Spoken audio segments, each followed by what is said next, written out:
Jamais sans la grâce. Une dévotion matinale proposée par l'Église évangélique de la grâce en collaboration avec l'Institut théologie de Cotonou.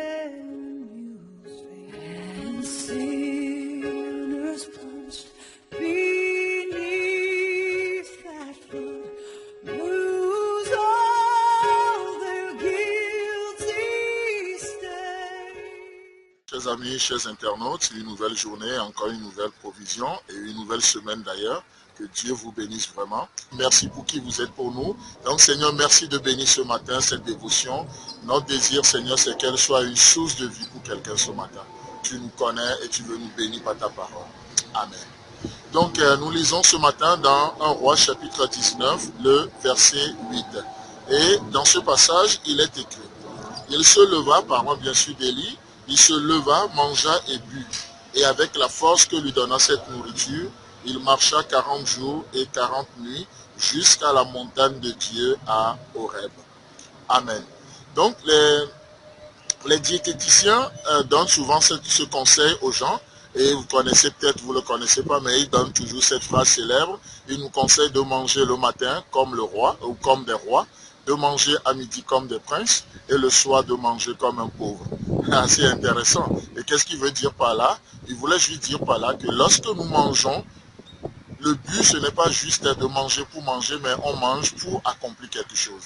Et ici, l'ange de Dieu vient réveiller Élie et il lui dit non, mange, mange. Élie mangea et il se recoucha. L'ange dit non, tu n'as pas compris. On ne mange pas juste pour dormir, tu risques de prendre du poids là. On mange pour accomplir du lourd. Et vous n'êtes pas sans savoir que notre Dieu, la Bible nous dit dans Ephésiens chapitre 2, qu'il a préparé des bonnes œuvres pour nous.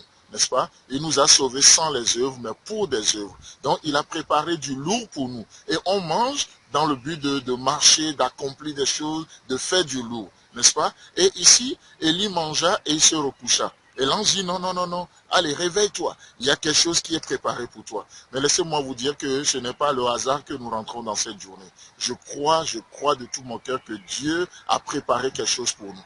Il a préparé quelque chose pour nous. On peut ne pas le voir ou on peut passer à côté, mais ça ne veut pas dire qu'il n'y a rien qui est préparé pour nous. Non, Dieu a préparé quelque chose pour nous. Et la Bible nous dit que avec la nourriture que Élie va manger, cela lui donnera la force de marcher pendant 40 jours, 40 nuits jusqu'à Horeb.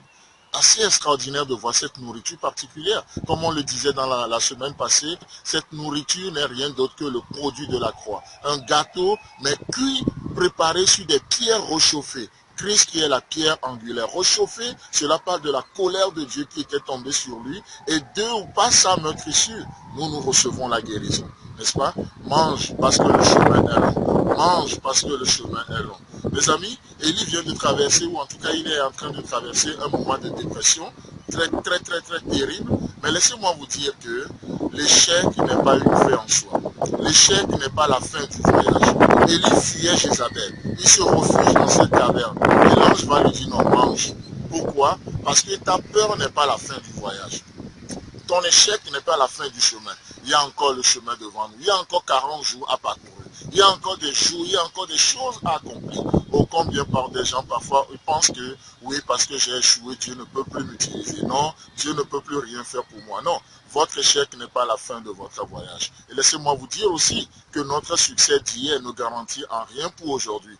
Votre succès d'hier n'est pas la fin du voyage. Il y a encore du chemin à faire. Le chemin est encore long. Le chemin est encore long. Donc si ton échec n'est pas la fin du voyage, laisse-moi te dire que ta victoire aussi d'hier n'est pas la fin du voyage. C'est pourquoi nous avons besoin de manger au quotidien, de manger.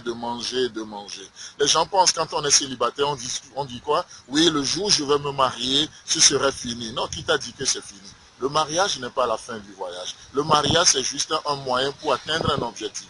Vous savez, les gens sont mariés, ils n'ont pas d'enfants. Ils disent, ah, lorsqu'on va avoir des enfants, ce serait vraiment génial. Non, avoir des enfants, ce n'est pas une fin en soi. C'est le voyage continue toujours. Tu as des enfants, il faut penser à leur éducation, il faut penser à les protéger, il faut penser à leur donner le meilleur.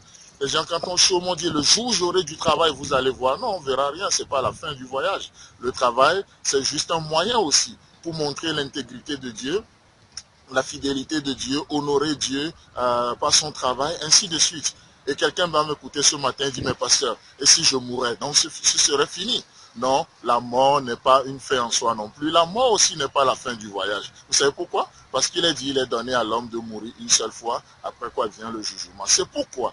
Alors pour affronter le futur, pour affronter même l'au-delà, j'ai besoin de me nourrir aujourd'hui, comme vous êtes en train de le faire ce matin. Qu'est-ce que Dieu pense? Comme le dit Amos, prépare-toi à la rencontre de ton Dieu. Donc si on ne se nourrit pas, mes amis, on risque de manquer une dimension de la vie chrétienne. Alors, Élie, mange parce que le chemin est encore long. Mon frère, ma soeur, tu m'écoutes ce matin, le chemin est encore long. On n'est pas encore à la fin du chemin. Que Dieu te bénisse et agréable journée à toi. Amen. C'est tout le temps que nous avons. Si vous avez aimé cette dévotion, parlez-en à vos amis. Parlez-leur du message de la grâce et de ce qu'il fait dans vous. Pour un sujet de prière, une question ou plus d'informations, contactez-nous. Téléphone 64 88 35 87 ou 96 42 69 05 ou par WhatsApp au 94 75 80 20.